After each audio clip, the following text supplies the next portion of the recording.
Hello and welcome back. I'm really glad you're here because today we're talking about something that almost every English learner struggles with: how to speak English without pausing too much. You know that feeling when you're trying to talk, but your mind goes blank, or you start translating in your head and the words just freeze.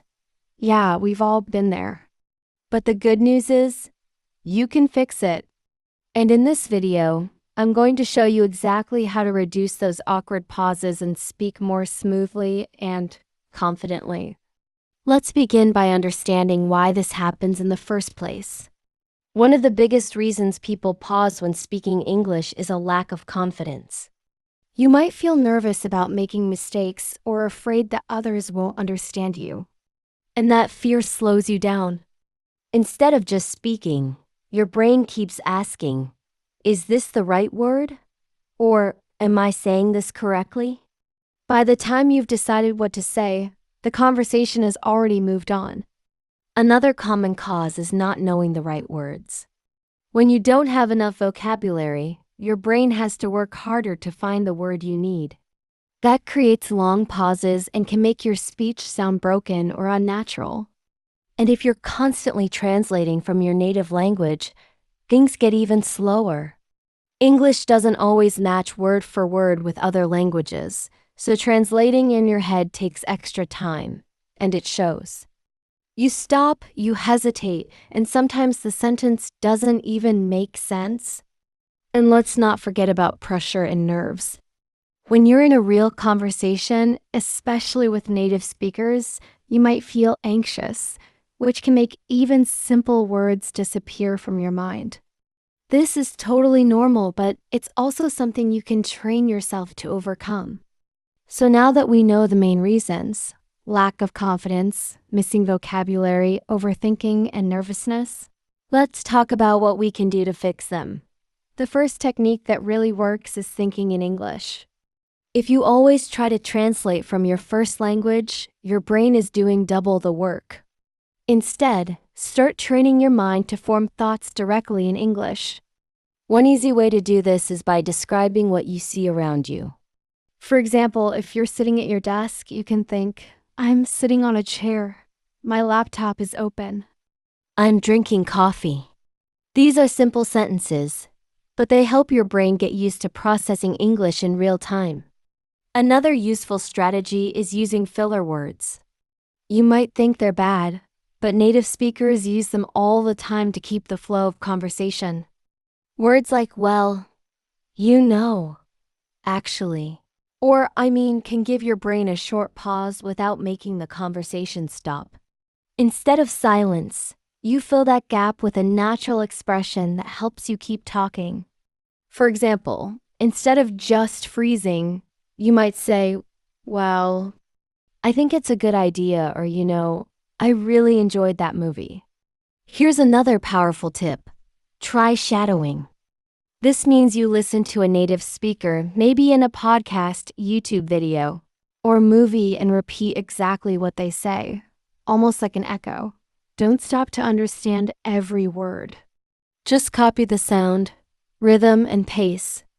This helps your brain get used to speaking faster without overthinking. Over time, you'll notice your pauses become shorter and your speech becomes more natural. Also, remember this, don't aim for perfection. Many people pause because they're trying to say everything perfectly. But here's the truth, you don't need to be perfect to be fluent. If you forget a word, explain it another way. For example, if you can't remember refrigerator, just say the machine that keeps food cold. People will understand you, and you'll stay in the conversation without stopping. Now let's take it one step further and train your brain to respond faster. Start by learning not just words, but phrases. For example, instead of just memorizing the word opinion, learn the whole phrase in my opinion. That way, when you speak, the full expression comes out naturally without having to build it piece by piece. This will save time and reduce hesitation. Also, become an active listener. The more English you hear, the more your brain recognizes patterns and expressions. Try to guess what the speaker will say next. This habit, called conversation anticipation, sharpens your response time and prepares you to speak faster. You can also imitate native speakers, their speed, their tone, and even their pauses. It might feel awkward at first, but this is one of the fastest ways to train your speaking muscles. Let's now talk about some practical exercises to improve fluency. One of my favorites is the 1-minute challenge. Choose a topic like my daily routine or my favorite food and speak for 1 minute without stopping.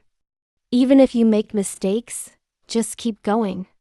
If that feels hard, start with 30 seconds and build up over time. Another great exercise is story retelling. Listen to a short podcast or watch a video, then try to tell the story in your own words. This helps you remember vocabulary and sentence structures. You can also try speed conversation practice. Talk to yourself in front of a mirror for 2 minutes, responding quickly without thinking too much. And if you don't have a speaking partner, use a speech-to-text app. Talk into your phone and see how well it captures your words. It's a great way to track your pronunciation and fluency. But fluency isn't just about exercises. It's also about mindset. You have to believe that mistakes are part of learning. Every time you mess up, your brain learns something new. That's how growth happens. So stop waiting for the perfect sentence. Just speak. You'll get better each time you try. Also, remember that communication is more important than perfection. Your goal is not to sound like a robot. Your goal is to share your thoughts, feelings, and ideas. If people understand you even with small mistakes, you're already doing great. And lastly, speak with confidence. Even if you're not 100% sure about your grammar, speak like you are. When you speak with energy and clarity, people pay more attention to what you're saying, not how perfectly you say it. Let's quickly review everything you've learned today. We talked about why people pause when speaking, lack of vocabulary, overthinking, nerves, and how to fix that with strategies like thinking in English, using fillers, shadowing, and training with speaking challenges. You also learned the importance of learning phrases, listening actively, retelling stories, and shifting your mindset. Now here's your challenge. Pick just one of these techniques and use it today. Speak for 1 minute about any topic without stopping. Don't worry about being perfect. Just keep the words flowing. And in the comments, tell me, what's the hardest part of speaking English for you? I'd love to hear your story. If this video helped you, don't forget to like, share, and subscribe for more English learning tips. And remember, you don't need to be perfect to speak with confidence. You just need to start talking. I believe in you. Keep going, and I'll see you in the next one.